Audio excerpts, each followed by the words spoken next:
Today is Sunday, di ba? Saturday, bantay sinampay tayo at kaninang umaga, meron pang part 2. Kaya lang, ayan na, mukhang magbababagyo na naman.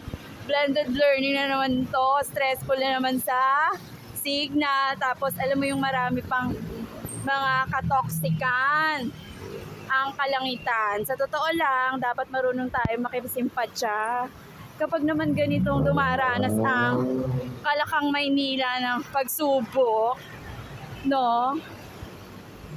Ay, aba, hindi lang ikaw ang nasa pedestal. Paano naman yung hindi maayos ang signal, diba?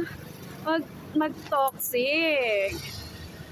Dahil malay mo, sunod na mga araw, ikaw naman ang nasa kalagayan nila. Oo, matatawa ako niya. Alam mo, ito lang ha.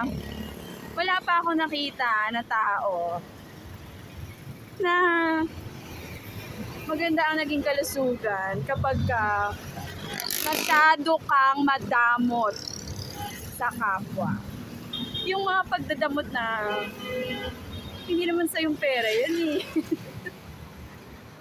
Diba? Sabihin, ikaw ba nagbabayad ng panlabandera? Hindi naman, diba?